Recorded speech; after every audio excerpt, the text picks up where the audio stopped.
of the golf ball will probably bore you because it's about setup.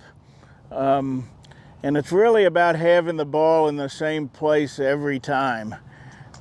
If you can get it in the same place every time, then you can develop a swing for that ball position that produces good results.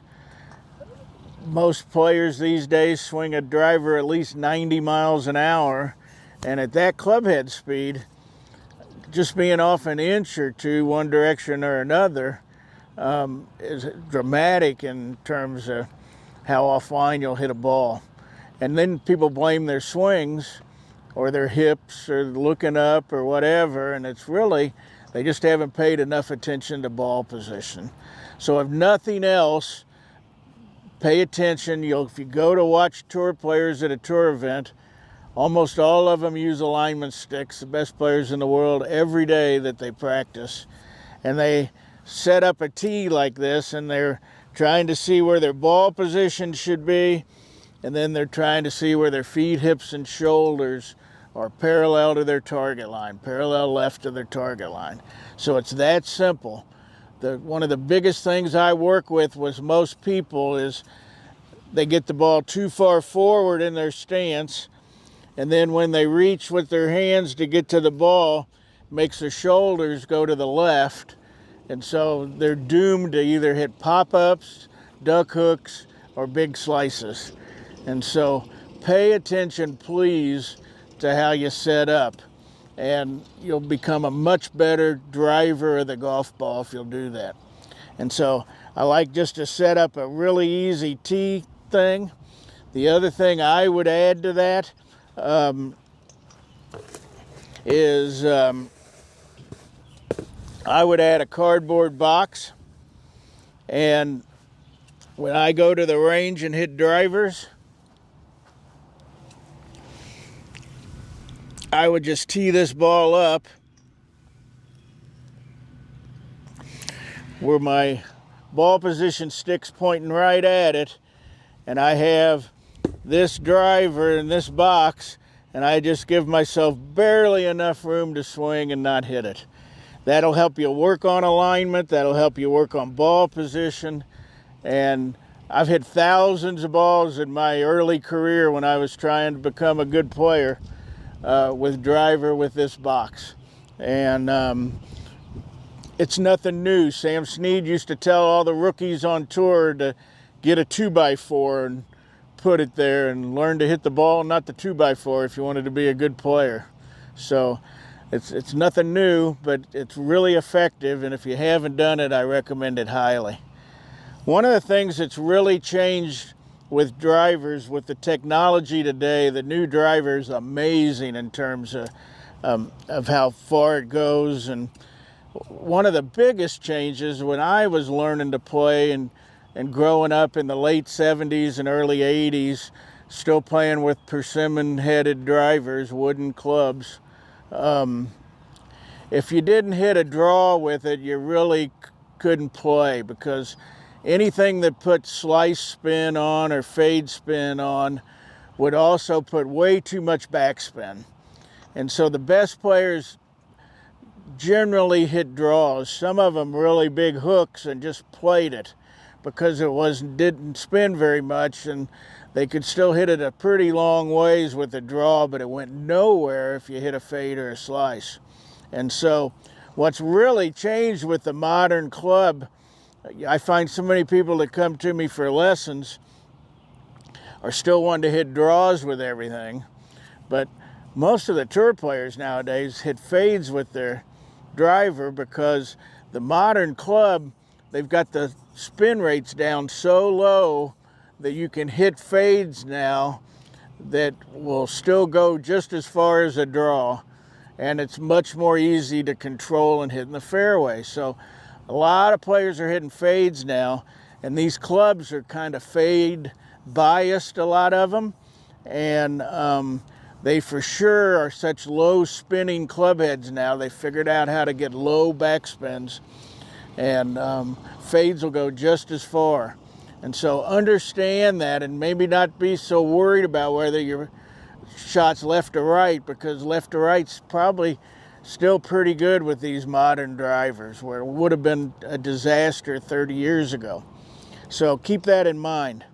The other thing that I've learned with driver, and especially with really good accomplished players, but I think it applies to everybody, is I don't like to tee the ball up too high. It should be teed higher than what a 3-wood would be teed because the head's so big, but I'm trying to hit the ball right here where my thumbnail's at. And you can see that this bottom part of the club's still there, so that would be the tee, but that's all the higher it needs to be off the grass is maybe an inch, maybe an inch and a half. And then I still like to feel like, even with driver, that I'm just barely brushing the grass down here at the bottom of my swing. If I was a long drive contestant, I would tee the ball as high as they would let me tee it. There's no doubt that if you catch it perfect, you can hit it farther if it's teed up really high. However, the long drive people only have to hit 1 out of 8 shots in a 40-yard grid. And so it's worth it to them to tee it up really high and try to maximize their distance. But you don't see many of the tour players with a high tee. You'll see a few, but you won't see many. Most of them are trying to bottom out right at the ball. That's how you hit fades. If you want to hit a hook, you bottom out 4 or 5 inches behind the ball and hit it on the upswing. But most of them don't want to hook it anymore. But for you average players, recreational players, if you practice with driver a lot off a tall tee and then come complain to me because you can't hit fairway woods off the ground, I mean, it's not even worth listening to. That's probably what your reasoning is behind that. You're so much upswing with driver because it's teed so high that when you try to hit a 3-wood or a 5-wood off a tight lie, you're still on the upswing too much and you literally can't make contact. You're going to top it. And so I think in order for you to be consistent where your club head is bottoming out, I don't think driver should be teed too high, and I would still try to brush the grass with driver just barely as I'm swinging and let the ball get in the way.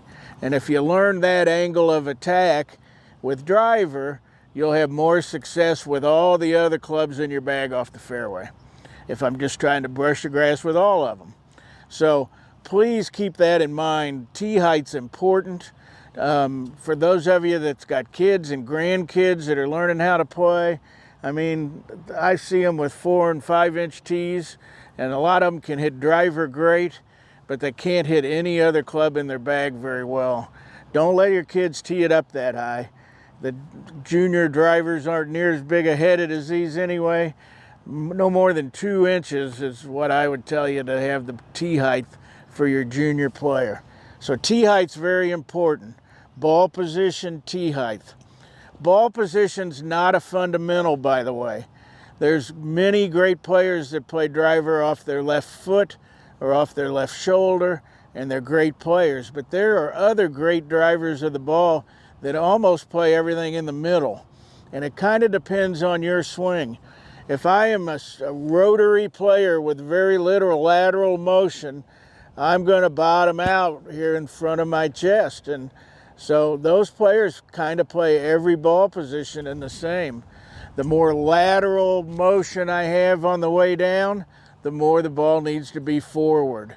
But there's only one way to find out what's the best place for you, and that's literally to experiment with ball position. If I turn with this box this way, you can see this would be off my left shoulder or my heel. I can hit balls and see how well I hit it. I may be better off there. If I tend to hit hooks, I'm be better off playing it farther back a lot of times. And if I'm hitting slices, I'm better off playing it more forward, likely a lot. And so experiment with that. And it might even be the opposite. There's a lot of players, the farther it gets back more in the middle of their stance, they actually hit more hooks from that position, because their path comes from the inside then. And so really keep that in mind, how important distance away from the ball is and ball position. The other thing I would tell you is distance away from the ball, as I've said in many of my videos, is my most important fundamental. But that changes to each player as well. So there's guidelines, but the steeper a player swings, the closer to their feet the club head swings, and the flatter they are in their swing, the farther away from them a club head will swing. So you got to kind of figure out what your issue is and where the ball should be for you. I find in my instruction with the players that I see on a day-to-day basis that most people are too close to the ball. However, they get close to the ball, but then they have really steep downswings, which makes them swing close to their feet. And if I simply tell them to get farther away, they'll hit everything off the tip end of the club because they don't change the path of their swing. And so keep that in mind. But I find being too close to the ball is the biggest mistake, because I either get jammed on the way down where I don't have room to swing, and so the club will stay behind me and I'll slice everything, or I come over the top and I get the club out in front of my hands and now I hit low duck hooks.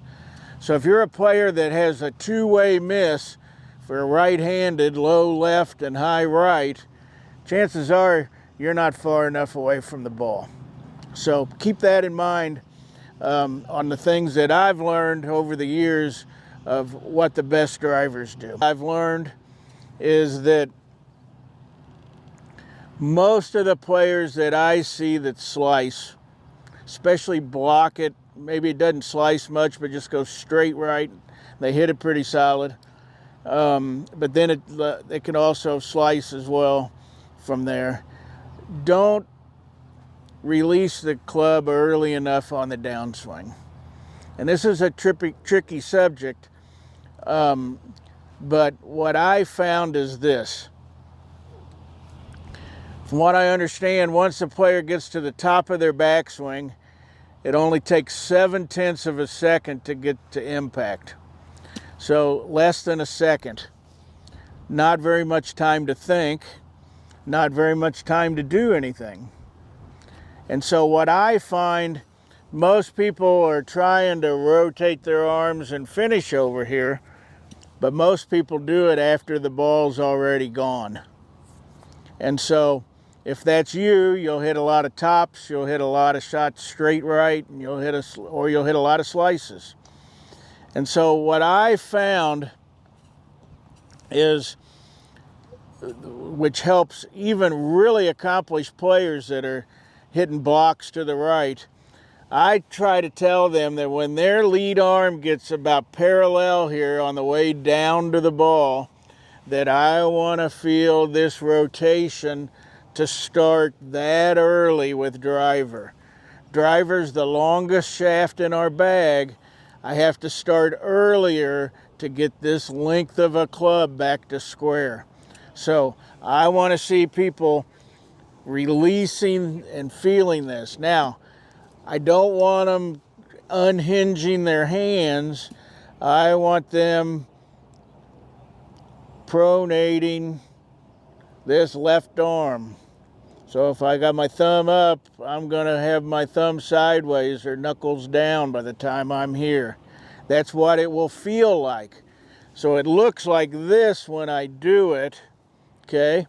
But when I turn my hips and my shoulders and I do that at the same time, it doesn't exaggerate that as much as you would think it would. Is it possible to do that too early? It is. But you'll know it. You'll either top it and it'll bounce to the left probably, or you'll hook it. But for some of you that never hooked it before ever in your life, try it. Get to where you can hook it. If you want to quit being a slicer, learn how to hit hooks and you'll fix your slice.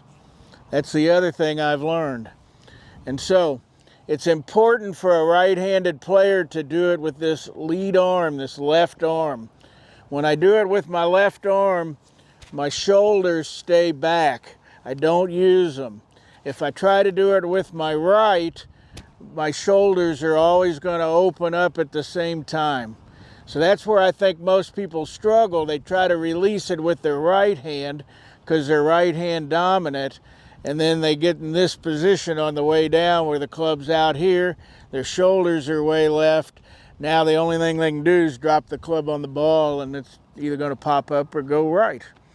And so if I learn to do it with my left, then I can keep my shoulders back. That's going to deliver the club more on an inside path, and you'll be much more successful. So try that if you haven't tried it. Even in the backyard, making this move here on the way down will be great for all of you.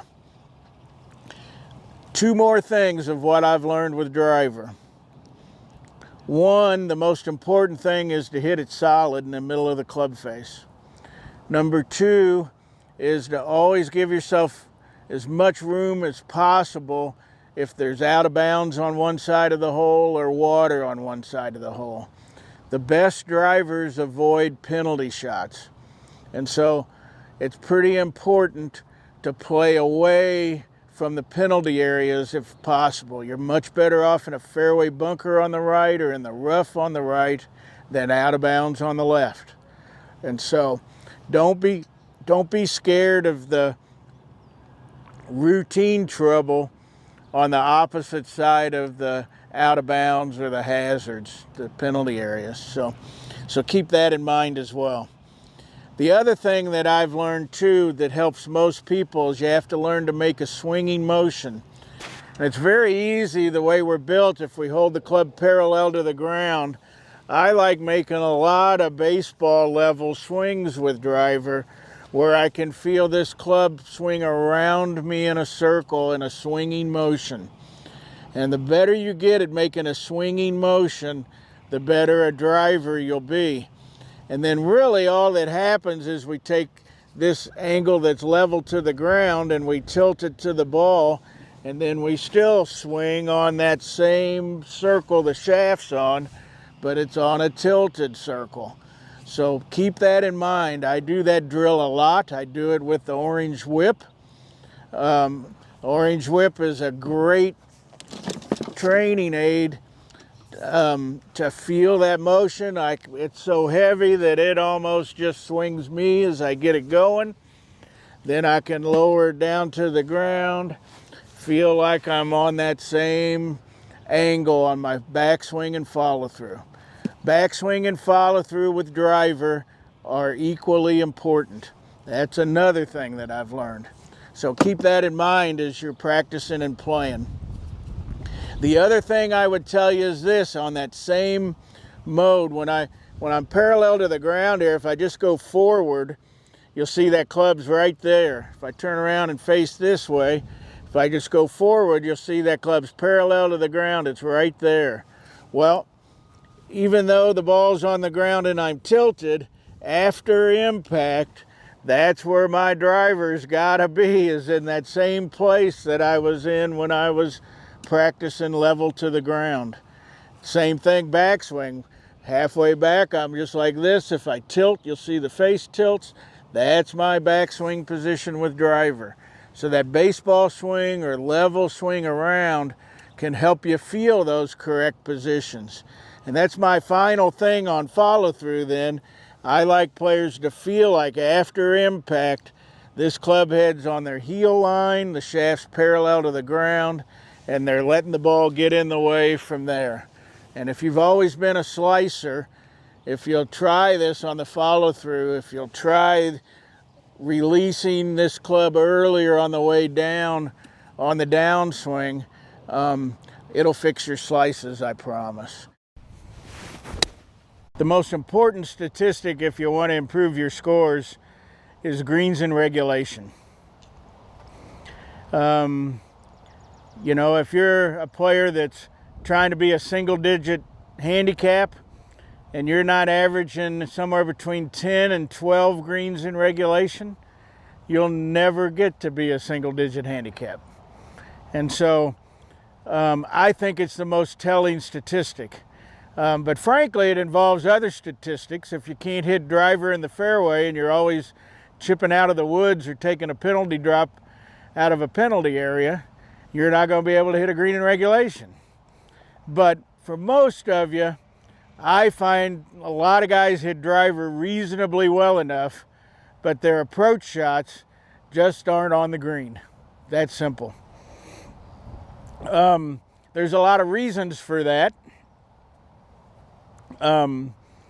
One, I think people don't know their yardages and they never know exactly how far they hit every club.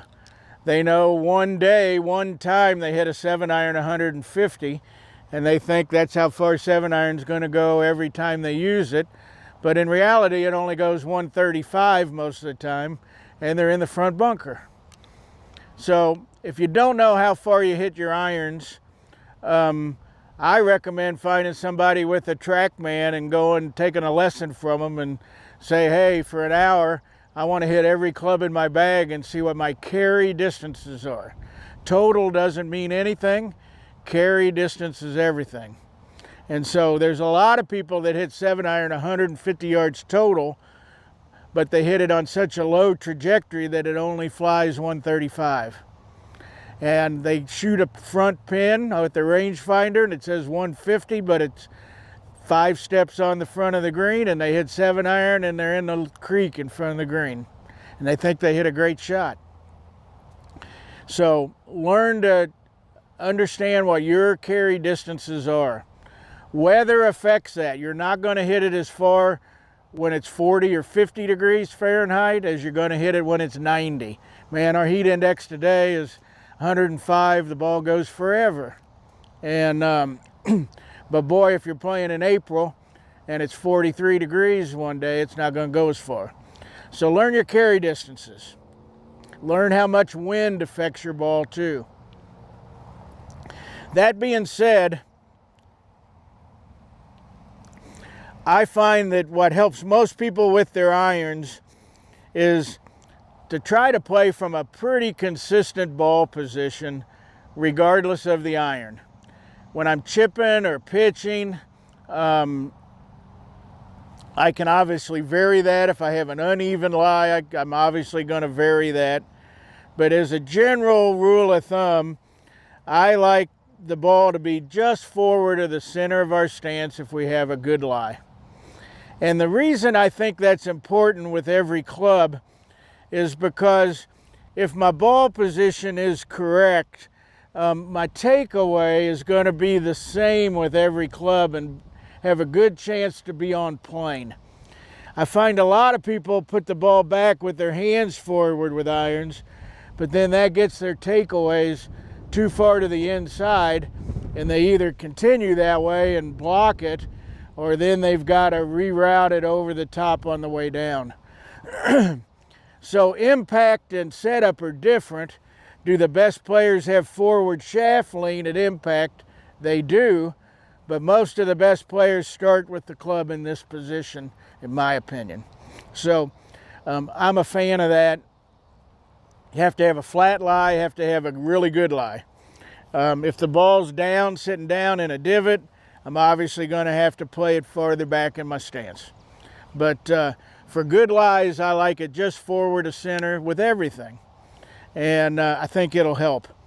The other thing to keep in mind with irons, just like I've shown before with driver and irons, is the shaft angles aren't the same. I'm going to be different distances away from every iron because the shaft's either a little bit longer or the lie's a little bit flatter. And so it's very important that you get the correct distance away. And we always want to be the same distance away from this end of the club to my belt buckle. And a pretty good rule of thumb is if I spread out my thumb and little fingers, the distance between the end of this and my belt buckle is a pretty good judge for distance away. You can also set up and measure where it hits you just above the knee is another pretty good measurement. But I promise you, if you'll get set up the correct distance away from each club, have the ball position consistently in the same place every time, you'll get a lot more consistent. And then it's just a matter of practicing, learning what your carry distances really are, and you'll be a lot better off. Kind of depends on what part of the country you're in, but most of you, if you learn to use your most lofted club, in the long run you'll be a lot better. A lot of people are scared of using a 60-degree club because they just don't set up to it correctly and use it correctly. And what I've learned is there's two distinct methods of learning to chip and pitch. And I find that some people are better at one than the other. But I also find that the better a player you are and the better a player you want to become, you probably need to learn both, because both of them have their circumstances. The one we did just a video on chipping and pitching a couple weeks ago, that was the Scotty Scheffler method with the lofted club 60 degrees, where the ball's played back in your stance with your hands forward, and there's no wrist action in this. It's just all arms and shoulders and hip turn, and the ball's on a flat lie, would bottom out pretty far back in my stance. It's a pretty popular method here in the Midwest for most players to learn to use off of zoysia and stuff. I recommend learning to use it. It's great for chipping around the green on short shots, but if you learn to use your lofted wedges, it's really good at 10, 20, 30, 40, 50-yard shots. And so I recommend practicing that one and learning it.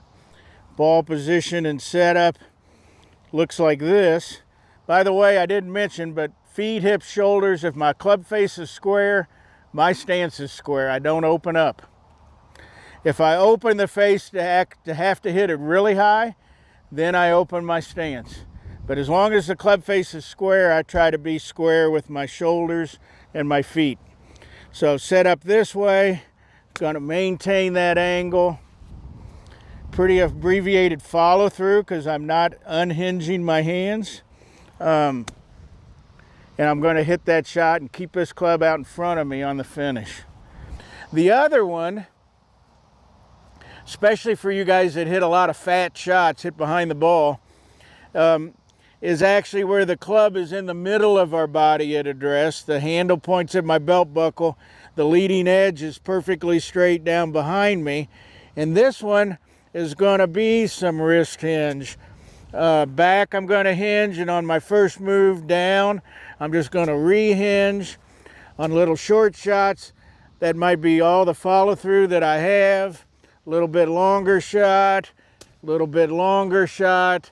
My follow through will dictate that. Very good on tight lies. It uses the bounce of the club quite effectively. Really hard to hit chunks unless you're low in your head up and down too much. And it's really good out of the rough when you have 2, 3, 4 inches of heavy rough. It's probably the best pitching technique out of the rough, and it's a very good way to hit bunker shots. So that last method is pretty good in a lot of cases. Like I said, I like to use both.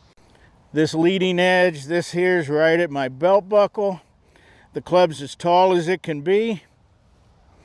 And so I'm going to hinge, unhinge, and let it follow through as I go through. So that hits a nice high soft shot. It's just a matter of learning how hard to swing. Neither one of those takes much of a divot. That's one of the fascinating things by watching tour players practice. You can't hardly tell. They could hit a whole bucket of balls with these chip shots, and you wouldn't even have been able to tell they're there. And so all they're doing is brushing the grass. So man, you guys that are gouging and sticking the club in the ground, you're not doing things right. So pay attention to setup. You can't blend the methods. You cannot set up with the ball back in your stance and then hinge and unhinge, or you're just going to slam the club in the ground. So Both methods are different. That's what I find most people that have pitching and chipping problems, they're setting up like this and then hinging and unhinging and wonder why they hit everything fat. Or they're set up like this and there's no hinge at all and they wonder why they're blading them over the greens. And so you can't blend the two methods. My shoulders when the ball's back are much more level, or maybe even left shoulder down. And then when my ball's more here in the middle, my shoulders are on a completely different angle. And so if I play the ball back and tilt like this, it's another pretty good reason why you're sticking the club in the ground. So pay attention to all of that. That's what I've learned, is that you need two methods to chip and pitch. I prefer you to use your most lofted club most of the time. And I recommend you experiment with other methods. We've shown using a hybrid. We've shown different ways to chip out of different lies.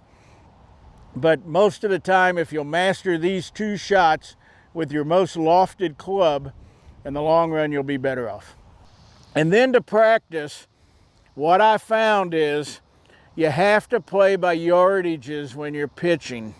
You have to learn what it feels like to fly at 10 yards, what it feels like 20 yards, 30 yards, 40 yards, 50 yards.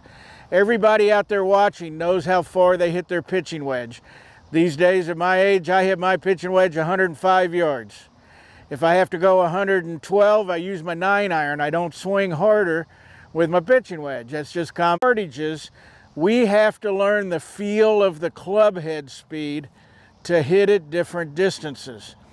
Some coaches recommend the clock method of where you stop on your backswing dictates how far the ball goes, but that only works if those stopping points change your club head speed.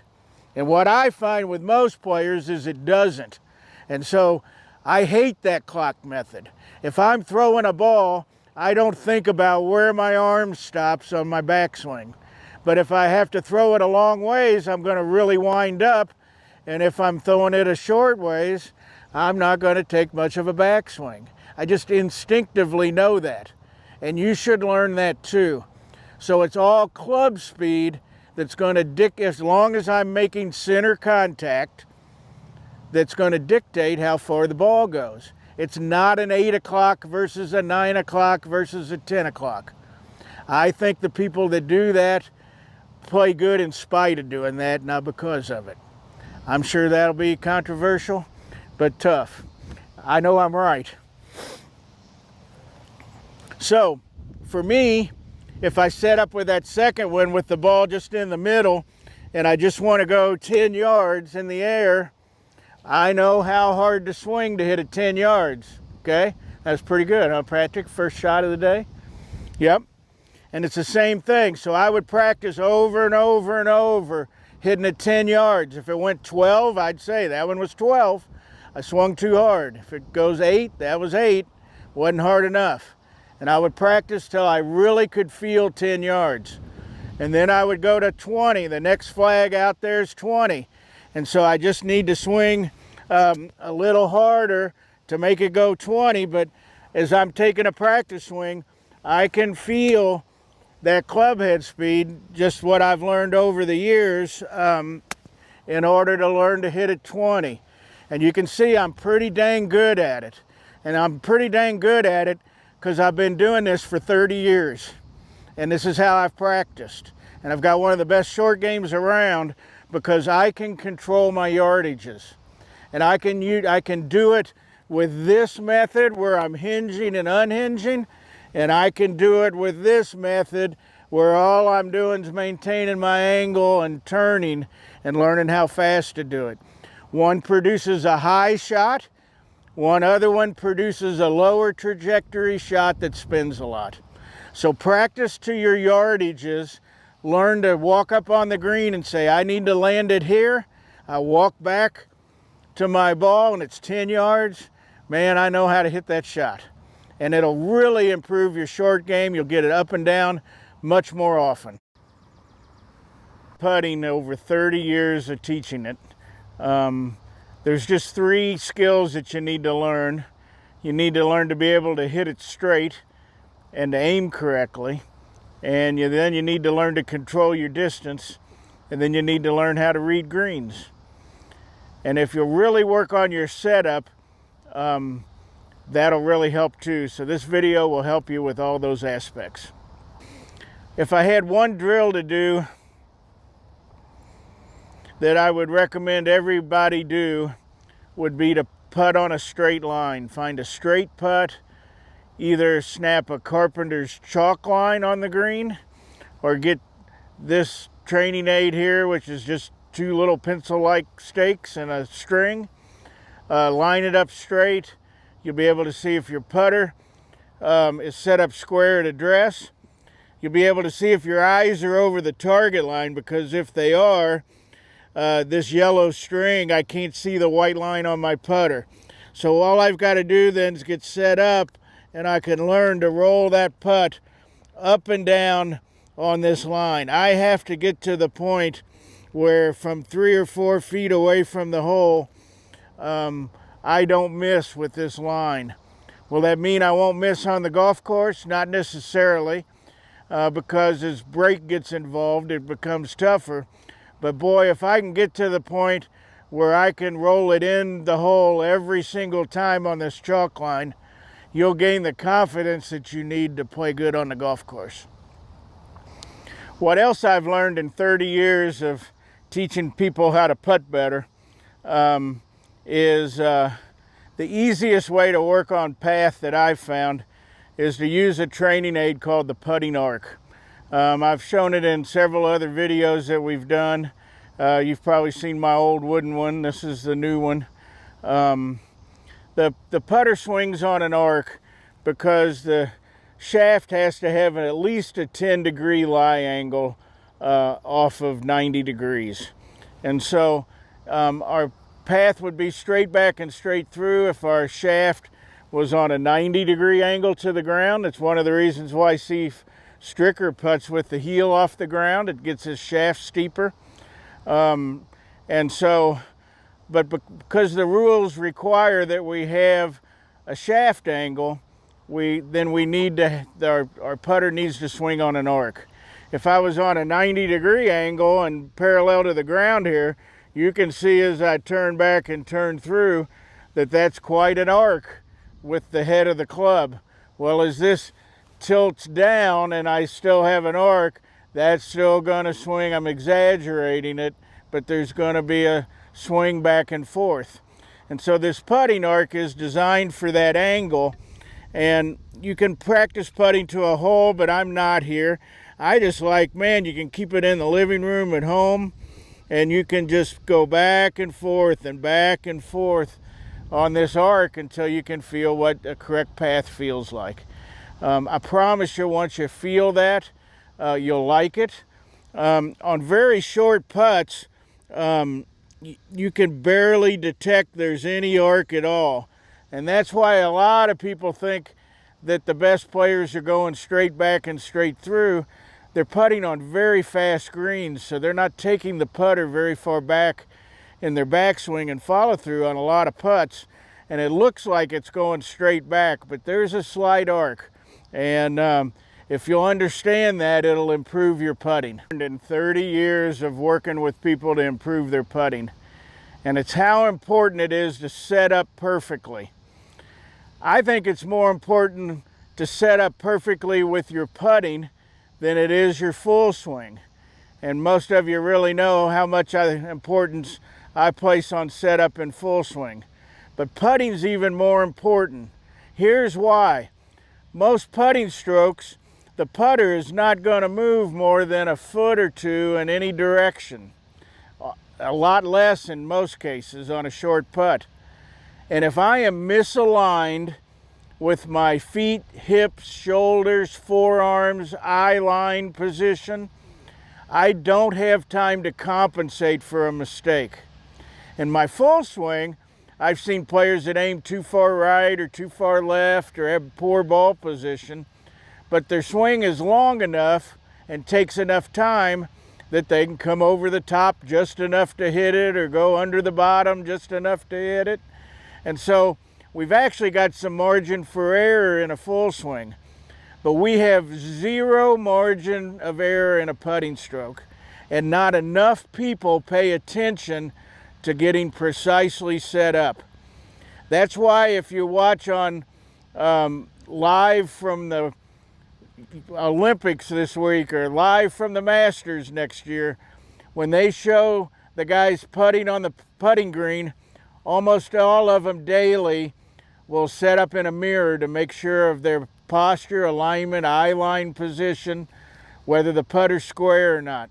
And so these putting mirrors are great. I like to find a short putt that's straight in. I can line this main line up straight in the hole. I can get my putter square to that line.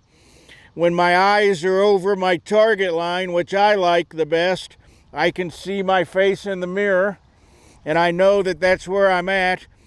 And then I can tell with my shoulder line that I'm parallel to my target line.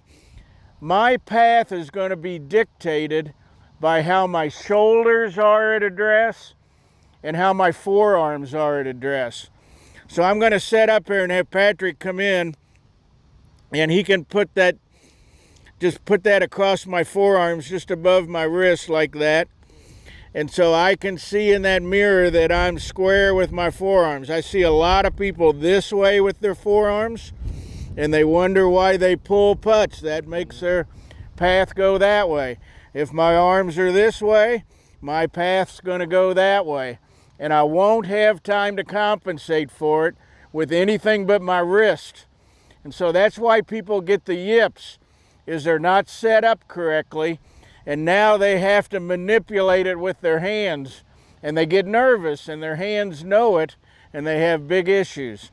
So if you will simply get you a putting mirror, I like them from Eyeline Golf, set up square, get your forearms square, and from there then we can roll putts. Again, good and square, good and up there. I'm going to hit it, and we're going to practice on this mirror until we can make most of our putts. But if you will get lined up correctly, I promise it'll improve your putts. I mean, I see people like this, and their putter like this, and I mean, and they think they're good putters, and they're not. And so if you want to putt like a tour player, you got to set up like a tour player. Feet, hips, shoulders parallel to our target line, forearms square. How you hold the putter dictates that. If the people that are using their normal golf grip, get behind me there again with the stick, Patrick. Here I go. If I do my normal golf grip, my forearms point to the left. And my putting stroke's going to be outside in, and I'm going to leave the face open and cut across the ball. And that's probably 80% of the people I work with, that's their mistake. Oh, I see it all the time too, absolutely. And it's all from a poor setup and a poor grip. For people that are really this way, go ahead and put that on my forearms again, Patrick. For people that are really this way, if you go left hand low, do you see how that automatically changes that forearm position? So I'm an advocate of left hand low for right-hander grips, putting for people that have open forearms. But I see other people that don't have open forearms, and they get left hand low, and now do you see where that goes? Well, now my putting stroke's going to go that way, and I'm going to have to close the face to get it on line. And in a very short motion, I don't have time to compensate for that. And so that's why, especially you competitive players that are watching, if you're not really particular about how you set up, it's important. The other thing I'll mention lastly is that once I get set up here, my forearms in the shaft ought to line up on the same plane. So I don't want to see an angle, my shaft like this and my forearms like this, or I don't want to be like this, where I want the shaft and my forearms to line up the same way on the same angle. And then if I practice on the putting arc like that, I will have a perfect path, and then I'll be able to control the face as well. So any questions on that, just leave some comments. But I think that'll really help your putting.